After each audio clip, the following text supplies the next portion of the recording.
Por que a mediados do século XIX poucos atrevían a percorrer os profundos bosques da Allariz? Que criatura diabólica habitaba neles? Tratábase dun depredador descoñecido? Todos os datos quedaron escritos no sumario do proceso tras a detención do seu principal protagonista, autor de máis dunha dúcia de mortes, o lobisome Manuel Blanco Romasanta.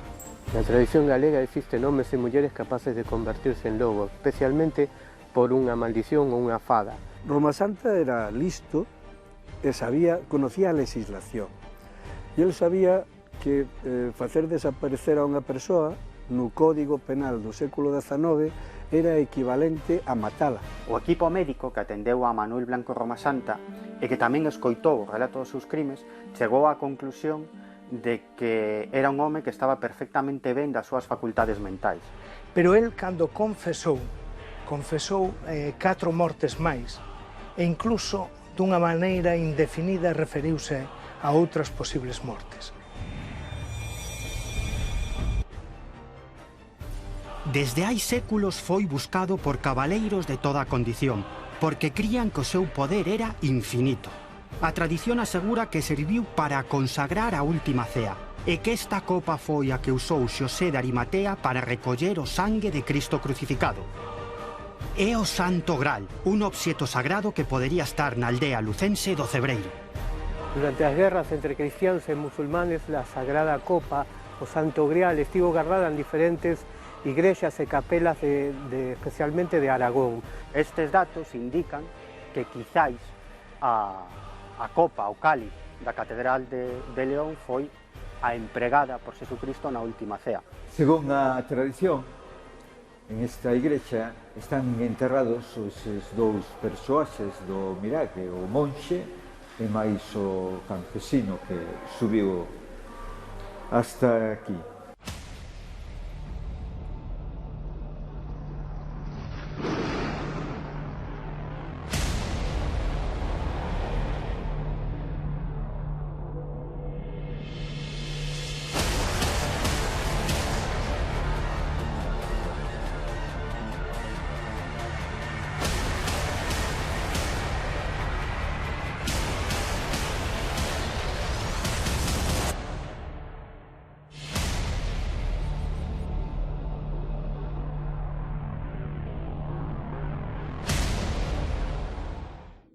Foi aquí, neste mesmo bosque, onde se produciron os crimes máis espantosos da historia de Galicia. Pasou o tempo, pero aínda hoxe camiñar por estes carreiros provoca inquietude.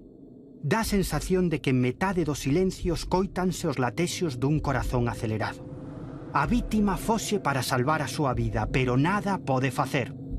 Os ataques duraron anos, ata que o culpable foi detido e confesou. Pero o máis incrible é que, segundo o expediente xudicial do caso, o autor foi un lobisome. Este é o rostro dun home lobo segundo a reconstrucción feita anos atrás mediante técnicas forenses. A cara do mal, o causante das terroríficas mortes. Pero como empezou todo? Foi aquí, en Allariz, onde tivo lugar o xuicio no afastado ano de 1852. Ao acusado atribúrenselle 13 asasinatos, a maioría deles a mulleres e nenos. Entón alegou, para a sorpresa de todos, que era vítima dunha fada, a maldición que lle transformaba en lobo nas noites de lúa chea.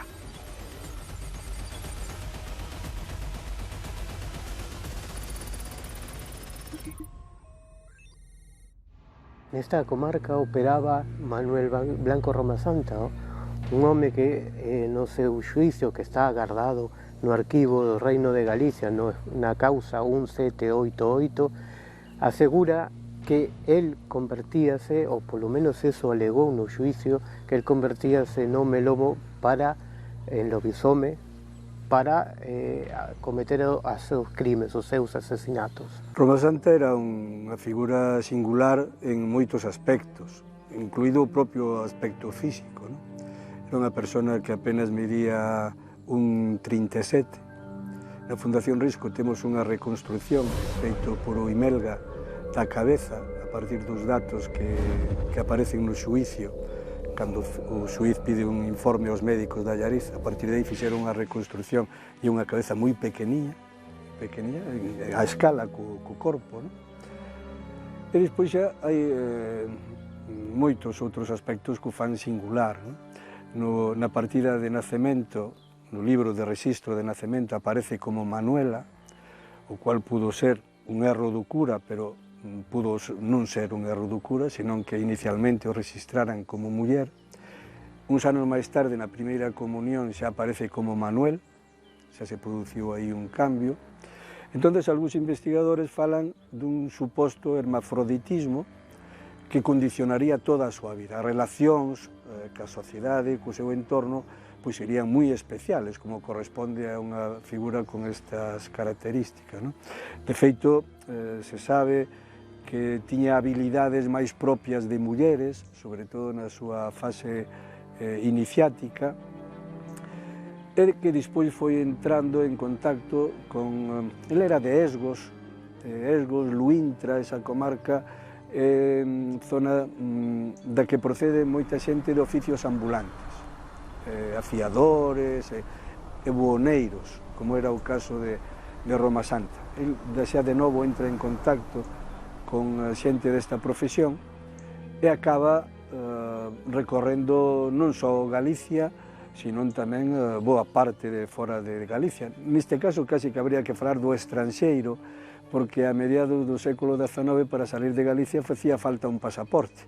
Roma Santa falsifica o pasaporte e entra en Castela co nome de Antonio Gómez, depois de conseguir un pasaporte falso que naquele momento o goberno instaurou para evitar unha sangría enorme que estaba habendo de emigración ilegal.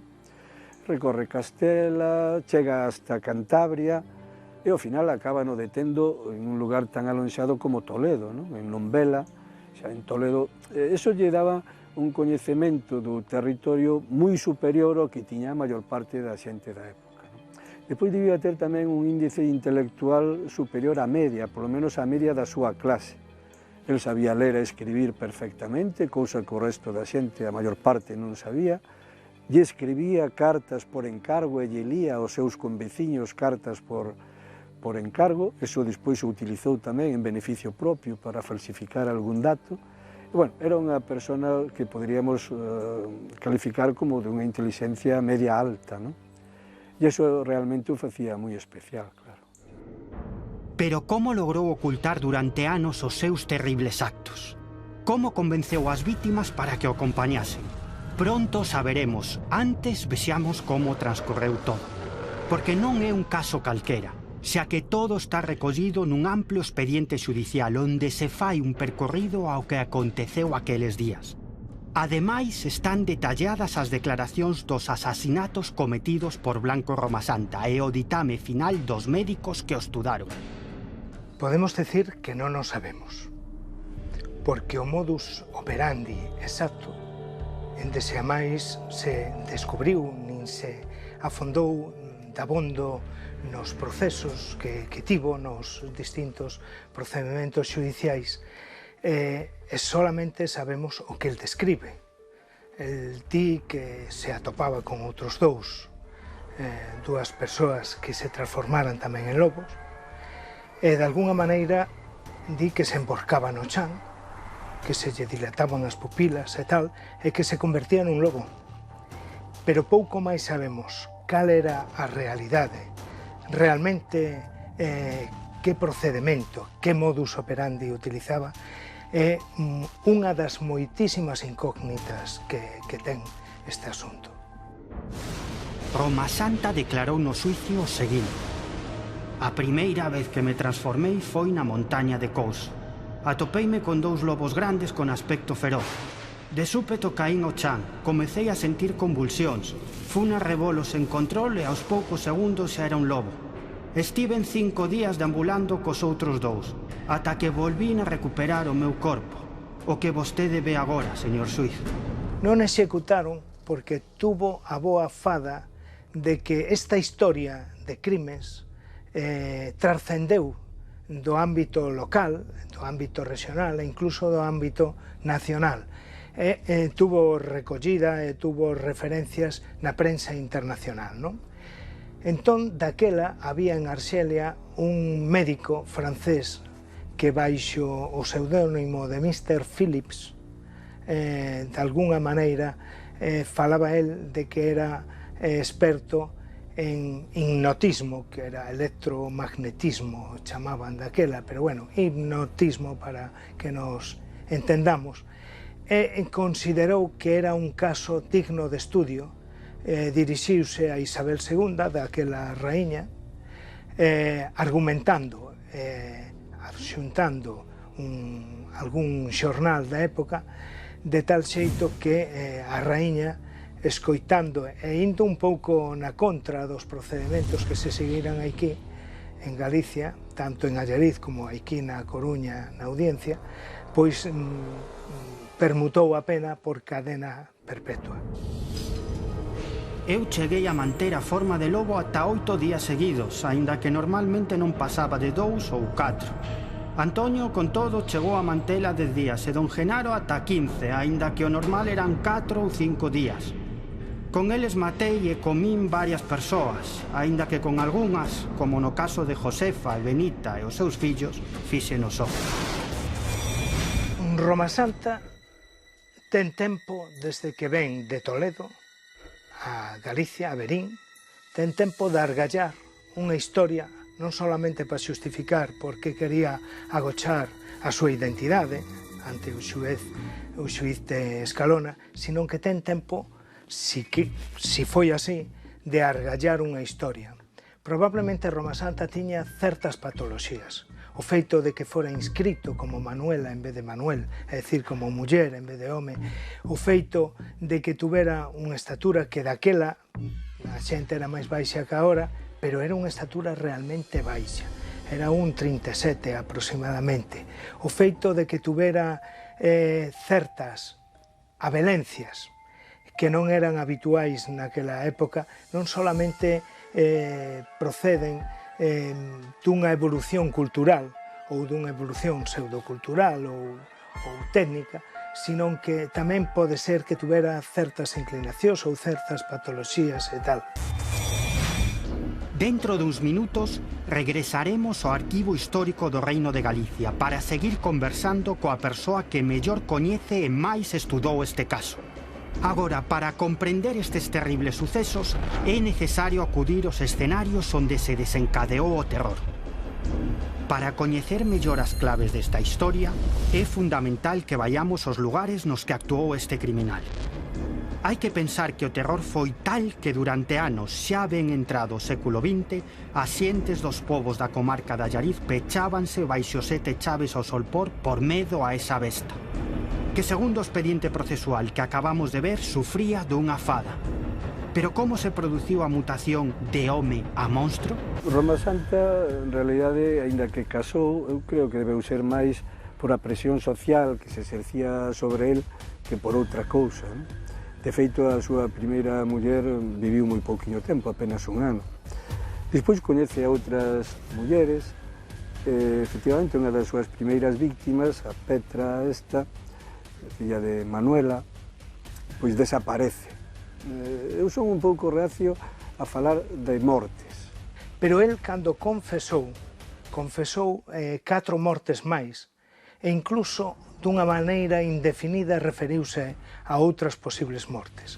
Polo tanto, a eses 9 que el determinou e pudo identificar, poderíamos engadir 4 máis. Por tanto, estamos falando de 13. Os dous van polo camiño, Manuel Roma Santa vai por diante.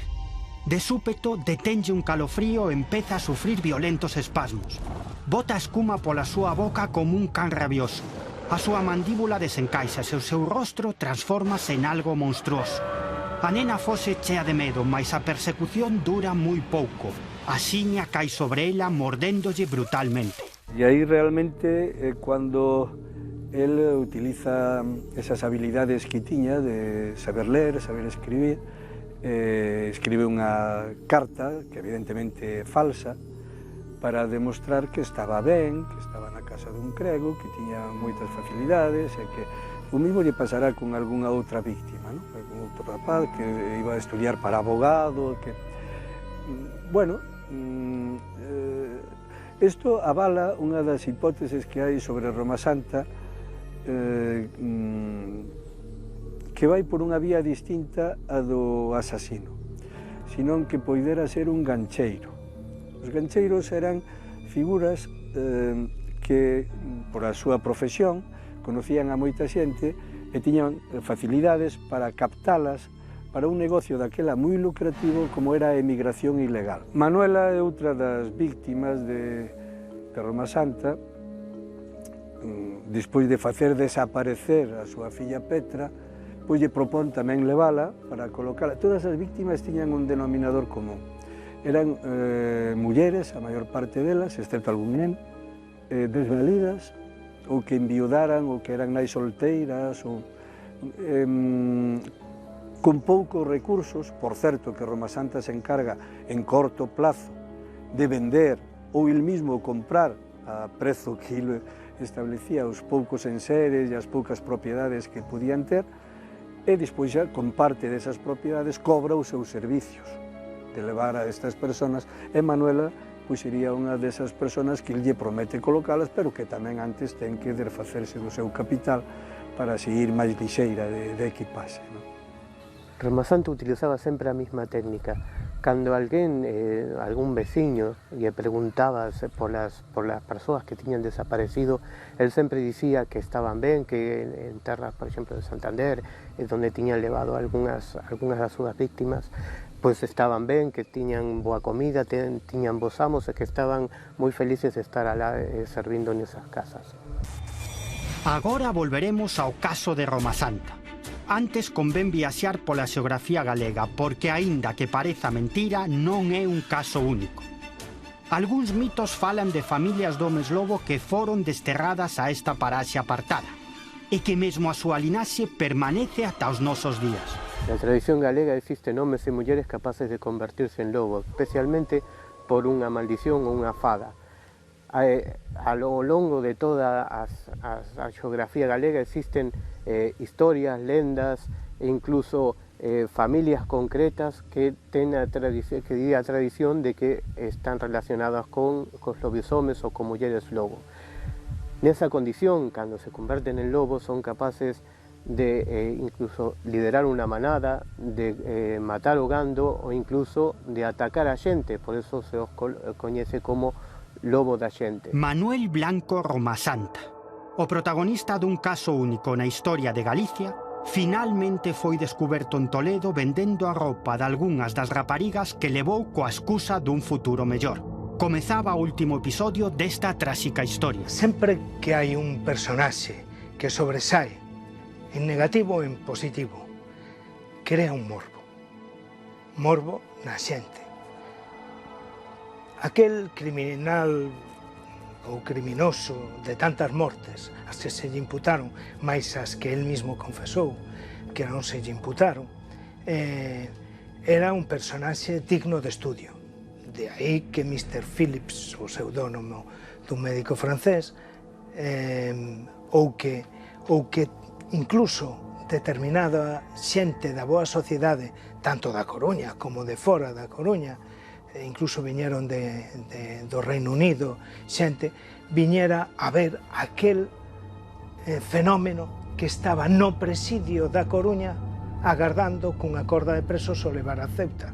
O equipo médico que atendeu a Manuel Blanco Roma Santa e que tamén escoitou o relato dos seus crimes, chegou á conclusión de que era un home que estaba perfectamente ben das súas facultades mentais, é dicir, un home que sabía o que era bo e o que era malo, o que era verdadeiro, o que era falso, o que era xusto e o que era inxusto. E tamén concluíron que actuaba cunha enorme sagacidade e planificando todos os seus crimes. Hai animales totémicos en todas as culturas, e o animal totémico no século XIX, a mediados do século XIX en Galicia, era o lobo. Nas cociñas, nas lareiras, falábase do demo, dos mortos e do lobo. Do demo nas súas distintas vertientes, dos mortos, a Santa Compaña, as estadeas, as ánimas, e o lobo que era o animal o enemigo da xente. Eu penso que Manuel Blanco Roma Santa, que camiñaba por aquelas corgas e aqueles camiños tremendos da serra de Samamede, sobre todo, tuvo que comer moito centeo, moito pan centeo, outra cousa non había que comer, e seguramente comeu moito centeo sin depurar, sin escoller o gran bo do parásito, e probablemente se intoxicou. Por razóns profesionais sei cousas como a que paso a contar, lle que nos anos 38, creo que foi do século pasado, do século XX, nos laboratorios Sandoz de Basilea, Hoffman, un químico, pois conseguiu sintetizar, despois de facer 3 dúcias de probas, a que facía o número 25, o ácido lisérxico de diletinamina, o que logo posteriormente foi coñecido como LSD-25. Bueno, que curioso que moitas das sensacións e das percepcións que describen os que probaron o ácido, os tripis, o ácido lisérxico de diletinamina, coinciden bastante ca descripción que Manuel Blanco Romasanta di que se operaba nel cando se iba a transformar en lobo. O hirsutismo, a dilatación dos ollos, emborcarse no chan, fases de terror con fases de exaltación, a fase de terror casi sempre primaria, e cando te transformas, algún pensa que voa, bótase por unha fiestra e mátase, claro. Outros pensan que unha gran cobra, depende de cal sea o animal totémico, a patoloxía ou a cultura subconsciente ou inconsciente do individuo. Eu penso que puido pasar isto con Manuel Blanco Romasanta, ese home que tiña que comer daquela maneira, que andaba por aqueles carreiros da serra. Penso que se pudo intoxicar co centeo, o seu animal totémico era o lobo, volverse violento porque el tiña unha dupla personalidade, según os peritos médicos que o atenderon, e penso que efectivamente puido haber algo desto no seu comportamento. O xuiz Quintín Mosquera chegou á conclusión de que Romasanta non estaba tolo, que estaba mentalmente san, e así se reflectiu. Con esta decisión, con esta perspectiva, solo quedaban dúas opcións: o que Romasanta fose un cruel asasino ou que verdadeiramente a súa versión fose correcta, de que era un lobisome, que convertíanse en unha especie de home lobo. Unha liña de investigación recente afirma que tras o xuicio e a condena a cadea perpetua foi levado a unha prisión de Ceuta. Alí finou por unha enfermidade estomacal e foi soterrado nunha fosa común, pero certo que non se puido demostrar. Por iso, a vida de Romasanta dilúese entre a realidade e unha escura lenda que parece regresar agochada entre o murmurio do vento nos bosques da Allariz. Pero xa o dixemos, hai outros bosques cuxas polas se moven ao son doutras historias, quen sabe se aínda máis estremecedoras.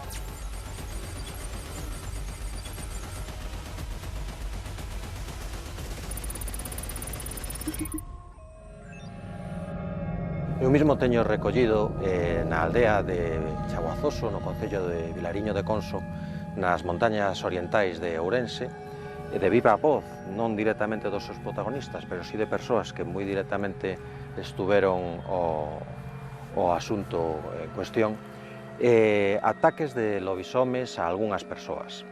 No caso desta aldea, relacionados cunha fonte e con ir a coller auga a esa fonte. Nun deses sucesos resulta que unha parella de irmáus, cando van a un prado a realizar unhas tareas agrícolas, pois el, o rapaz, o mozo, sinte que se está transformando, sinte que lle, en palabras textuais da persoa que non lo conta, a señora Lidia de Chaguazoso, lle entra aquela carraxe, lle entra aquel mal, entralle aquela fada, nas palabras que elas mesmas explicaron, e advirte a súa propia irmá de que fuxa inmediatamente, porque se o proceso se completa, el non se fai responsable do seu comportamento e, sobre todo, da súa capacidade homicida neste caso. Nun documento titulado Recensión contra a causa de Manuel Blanco Romasanta, que forma parte do dossier judicial no que se conta a historia do soado lobisome galego, atopamos outros incidentes similares acontecidos ao longo do século XIX nestas mesmas aldeas e povos que agora estamos a visitar. Por si fora pouco, nesa mesma aldea aparece incluso na propia reseña de la causa de Manuel Blanco Romasanta outros ataques que deberon ser anteriores a este que nos refire a señora Lidia neste caso, no que unha pastora que está cunha piara, non? Cun fato de ranchos, non? de porcos no monte, pois foi incluso devorada por algún ser licantrópico, por un lobisome, por o lobo da xente. Non? Tanto é así que esta localidade probablemente sexa o grande epicentro da licantropía en Galicia, que eu saiba, e así tamén parece ser que o refrenda a bibliografía, non hai en ningún outro sitio en Galicia un foxo de lobos específico para o lobo da xente. Hai moita literatura alrededor dos ataques de lobisomes en terras galegas, principalmente grazas a médicos como Nicolás Tenorio, que en 1904 recompilou outros ataques perpetrados por estes monstros, tamén no Val Ourensán de Couso. O médico Nicolás Tenorio conta en algúns dos seus escritos que nese tempo apareceu polas terras do Val de Couso un lobo que mataba o gando, pero tamén mataba a xente. A cousa chegou a ser tan grave que varios homes dos povos dos arredores reuníronse para dar caza a este lobo, pero, ao parecer, este lobo era inmune ás balas e sempre desaparecía polos montes do invernadoiro. Finalmente chegaron á conclusión de que non era un lobo normal e corrente, senón que era unha moza que se converteu en lobo a causa dunha discusión coa súa nai. É probable que detrás de moitos destes casos atópense enfermidades por entón descoñecidas, como hipertricose, capaz de cubrir completamente de pelo o corpo de quen a sofre, ou a porfiria, que provoca unha hipersensibilidade á luz por parte de quen a padece, ou a retracción das xengivas, xerando a sensación de que os dentes afían. Pero hai máis. O lupus xera en quen o padece unha alta sensibilidade á luz ou unha cor vermella da pel nas fazulas, ao momento de provocar grandes erupcións na pel semellantes ás marcas que teñen os lobos no rostro. Trátase de algunha destas doenzas? Quen sabe?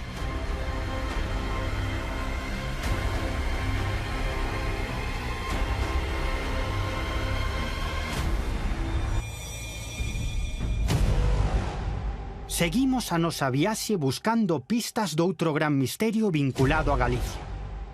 De todas as reliquias que venera o cristianismo, o Graal é sen dúbida a máis buscada. O motivo é evidente. Segundo a tradición, trataríase da copa que utilizou Xesús para consagrar a última cea. Pero que é o Santo Graal? Onde se atopa na actualidade? Para entender a importancia do Graal temos que viaxar á cidade de Xerusalén. Pero non vale con pisar o chan que hoxe percorren milleiros de peregrinos. Temos que viaxar o tempo no que polas rúas que aínda quedan baixo terra puido camiñar Xesús. Porque esa viaxe pódese facer descendendo 10 metros sobre o nivel actual. E entón estaremos no ano cero de nosa era. Agora estas rúas están baixo a actual cidade. Pero noutro tempo, ocultos pola noite, os apóstolos dirixíronse á casa de San Marcos. Hoxe día é coñecido como Cenáculo e pénsase que a última cea celebrouse neste lugar. Por tanto, cando rematou, daqui saí o Graal. Primeiro cara ao Santo Sepulcro, despois a Roma, onde mesmo os papas utilizárono para consagrar misas moi especiais. E foi precisamente ali onde Sixto II entregoulle o diácono Lorenzo, que sen dubidalo enviouno á súa terra, ao norte de Aragón, onde permaneceu ata ben entrada a Idade Media no fabuloso mosteiro de San Juan de la Peña.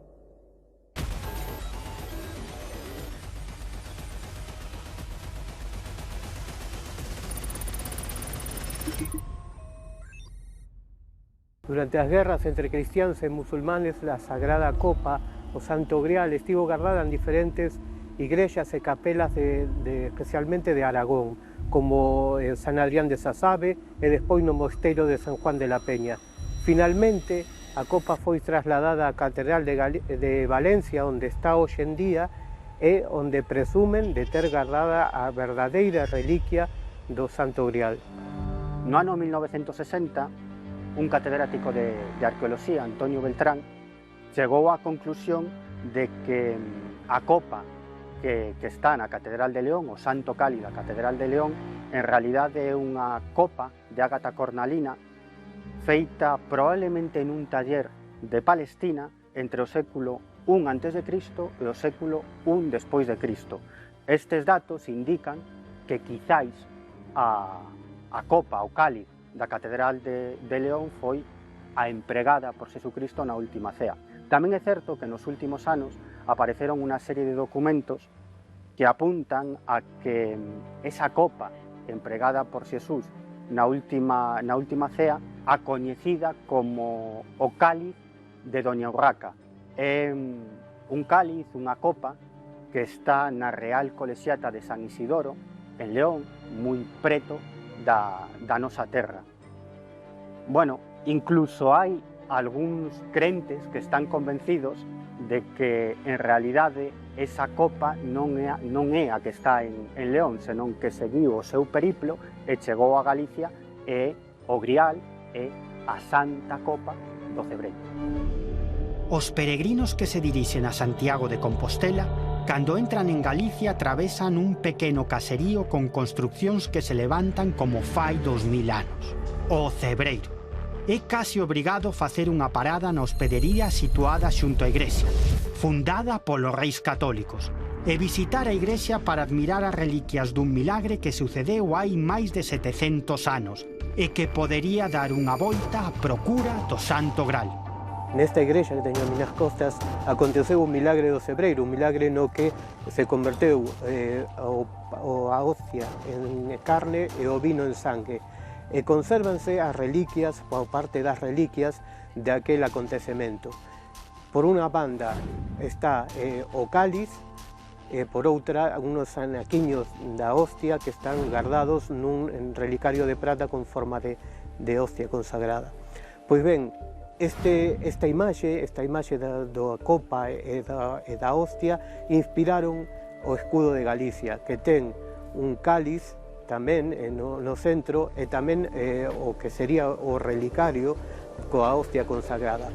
Ademais, o resto do escudo de Galicia ten unhas cruces que representan as antigas provincias de Galicia, é dicir, Mondoñedo, Lugo, Ourense, A Coruña, Betanzos, Tui e Santiago. No ano 1300, un cru inverno arrasou as terras do Cebreiro. Certo día, as inclemencias do tempo eran especialmente duras na serra, e un cura de Aurillac, que rexentaba por aquel entón a igrexa, estaba a oficiar misa moi de madrugada, como era o seu costume. Ninguén acudira á cita aquela mañá intempestiva, e o frade comezara o oficio. E entón... Un día de inverno, destos de tempestade, aquí a neve é moi frecuente, e moita neve, ademais. Pois un monxe en aquel momento, estamos falando do século XIV, a comenzos do XIV, comezou a celebración da Santa Eucaristía e non había xente, ningún fiei viña a misa. En un momento notou que andaban na porta, que alguén viña a esta misa. El pensou que como veu que era un señor ademais de aquí bastante preto, a 3 kilómetros dun pobo moi pequeno que se chama Barxa Maior. Era moi devoto da Eucaristía e non quería faltar a Eucaristía. Entón o monxe pensou que para que arriscar a vida para ver solamente un pouco de pan e un pouco de viño. E no momento da consagración, el mesmo veu que a forma aparecía como carne e o viño, pois como sangue, ferveba fervía o viño, incluso saltou o viño e manchou o corporal. En eso, pois, é o principal dato que temos deste milagre. Pero, sen dúbida, unha das preguntas máis interesantes que podemos facernos é que relación hai entre o Santo Cáliz do Cebreiro e o Grial, a copa que empregou Xesucristo na última cea. Según a tradición, en esta igrexa están enterrados eses dous persoaxes do milagre, o monxe e máis o campesino que subiu hasta aquí. En donde están estos arcos, aquí están, según esa tradición, enterrados, non sabemos cal é un e cal é o outro. É unha tradición falar do Santo Grial en Galicia, é referido aquí ao Cebreiro. O Santo Grial, en realidad, é o que usou esa copa, ese cáliz que usou Xesús na última cea. Este de aquí é do século XII. O Santo Grial ten ese sentido de que representa un misterio eucarístico, un misterio de amor, e que se expresa en ese cáliz que forma parte dos símbolos máis significativos de Galicia, como é a súa bandeira, o seu escudo, donde está representado o Santo Grial de Galicia do Cebreiro. Dentro da literatura, o Santo Graal aparece no século XII no libro de cabalería Perceval do escritor francés Chetrén de Troyes, que o representará como unha especie de caldeiro máxico, pero finou antes de terminar a súa obra, e pouco despois outro escritor, Robert de Boron, rematou a historia do Graal e deu un paso máis. No seu texto, o Graal, xa como copa, emprenderá unha longa viaxe cun contido moi especial, o sangue de Cristo, cuxo custodio é Xosé de Arimatea. Esa viaxe terminaría, segundo Borón, nas Illas Británicas. Así pois, de súpeto, Xesucristo, o Graal e Xosé de Arimatea mesturábanse, nin máis nin menos que co rei Arturo.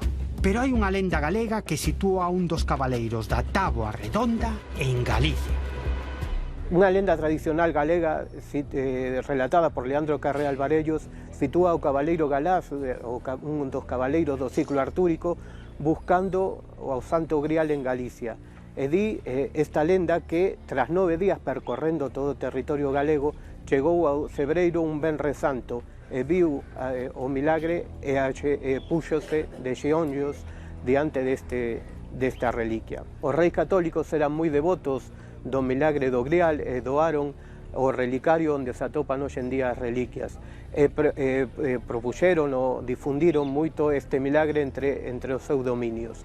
É por iso que aínda consérvase estas reliquias aquí no Cebreiro e que, ademais, hoxe en día, incluso hoxe en día, a xente considera que estas reliquias teñen incluso poderes beneficiosos, como por ser para sanar enfermedades ou para curar doenzas. A igrexa tamén alberga unha imaxe de Santa María Real, unha talla románica da Virxe con neno en brazos que na época do milagro atopábase presidindo o altar. Di a tradición que miraba de fronte, como adoita ser habitual nas tallas románicas, pero aconteceu algo. Bueno, hai un feito significativo no momento no que se está levando a cabo o milagro, que é que nese intre, pois, a Virxe inclinou a súa cabeza para mirar, digamos, como se levaba a cabo, pois, o santo milagre, non? Sobre esta talla hai hipótesis que nos dicen que a Virxe que está actualmente no Cebreiro non é a mesma de antaño. Non obstante, hai que ter en conta que sobre esta Virxe houve moitas restauracións mal feitas, según xa nos indica moi ben o gran investigador Elías Baliño San Pedro. Este investigador, eu estou totalmente de acordo con el, dinos que precisamente as restauracións erróneas que se fixeron sobre esta Virxen é o que motiva que, indudablemente, o cambio se vaya notando, non? Os reis católicos eran moi devotos deste milagre e visitaron o santuario do Cebreiro en setembro de 1486. Xusto nese momento houbo outro milagre. Cando os reis católicos fan o camiño de Santiago, aproximadamente no ano 1486, paran no Cebreiro e ali os monxes benedictinos comentanlle como foi este portento. Entón os reis católicos, vendo como este milagro, os elementos deste milagro consérvanse en mal estado, entonces aportan, doan un relicario para que a partir dese momento ditos elementos que se conserven nun estado idóneo. Non obstante, vendo a precariedade con que estaba o Cebreiro naqueles intres, deciden posteriormente levar o relicario cos restos do milagre para Castela. Sen embargo, cando chegan á localidade de Pereje, onde hai un hospital dependente do Cebreiro, a tradición dice que os cabalos deciden non continuar. Non hai dúbida de que se trata dun lugar que emana poder, enerxía e espiritualidade. Non é casual que historias así se produzan en sitios como este. Por iso, o 9 de setembro, os devotos realizan promesas e ritos de agradecemento durante a romería do Cebreiro, que é unha das máis importantes de Galicia. En canto ás ofrendas, hoxe en día podemos distinguir preferentemente dúas. A principal é a da esmola en metálico, indudablemente a máis generalista, pero hai outra que empeza a ter moita vixencia na maioría dos santuarios, que é a dos velós, é dicir, cirios pequenos que se poñen accesos a carón da Virxe. Podemos dicir que concretamente este ano dicíase que o santuario mercou 300 caixas e cada unha delas contén 20 cirios. Non sei se venderon todos ou non, pero vamos, é para que haxa unha idea aproximada de a importancia desta ofrenda. Antano, hai anos, había outras dúas ofrendas moi características. Unha que era a de que os devotos adoitaban levar pequenos saquiños de cereal. O símbolo desta ofrenda era indicativo porque ben podía ser debido a que a persoa do medio rural tivera colleita boa ou ben para posibilitar que a entidade sacra lle dera o beneficio de ter unha colleita boa para o seguinte ano. Había tamén outra ofrenda que era a dos corpos de cera. Corpos de cera que podían ser figuras humanas enteiras ou ben partes de corpos, brazos, pernas, etcétera, etcétera. Cando aportaba o devoto esta ofrenda? Normalmente, cando o devoto obtiña a petición que suplicaba a entidade sacra.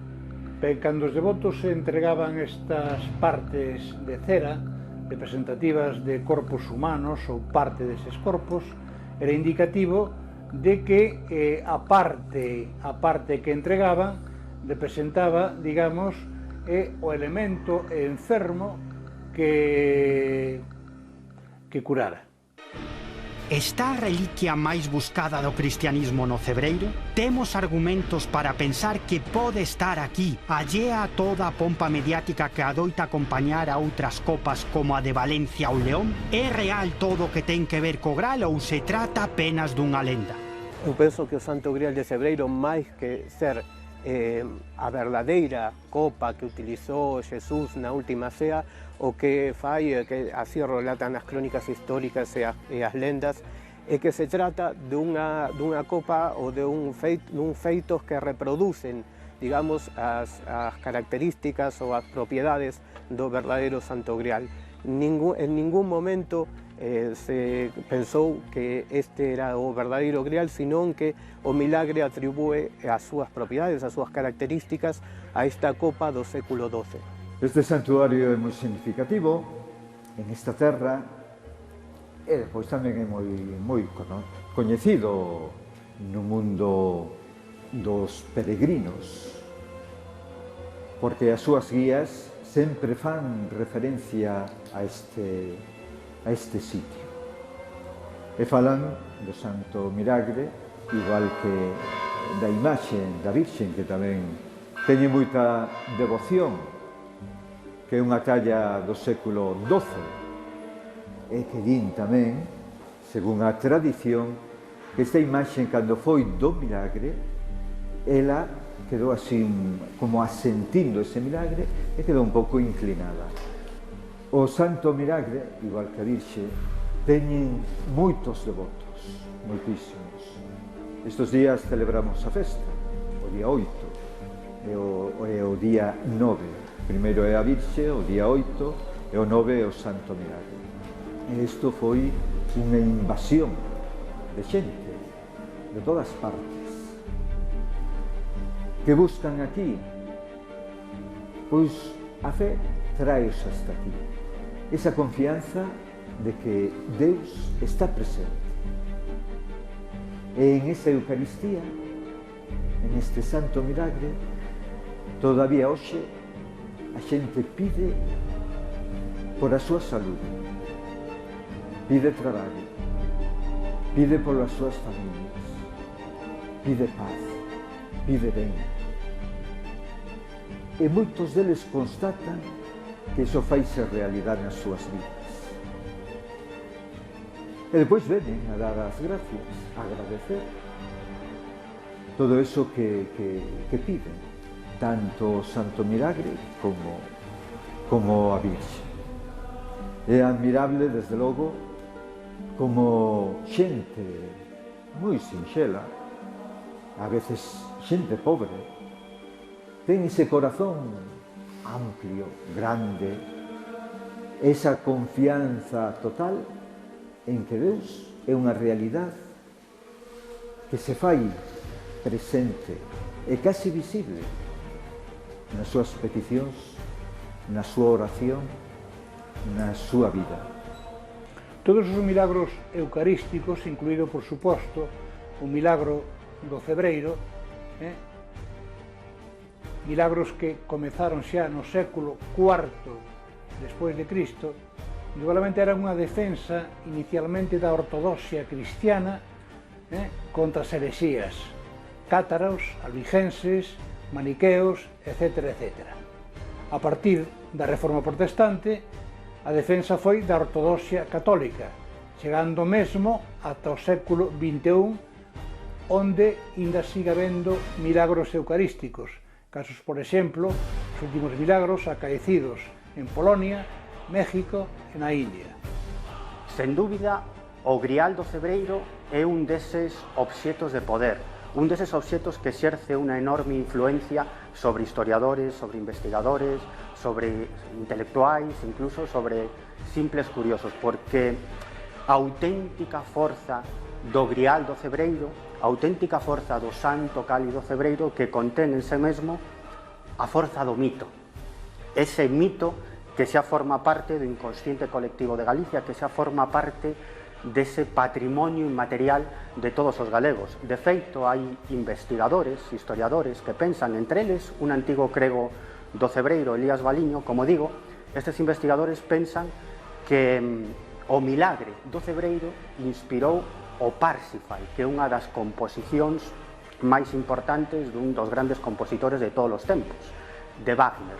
Desde este punto de vista, o Parsifal sería toda Galicia. Ese santuario no cumio dunha montaña sería pois este santuario do Cebreiro, e o Grial sería o Santo Cáliz do Cebreiro.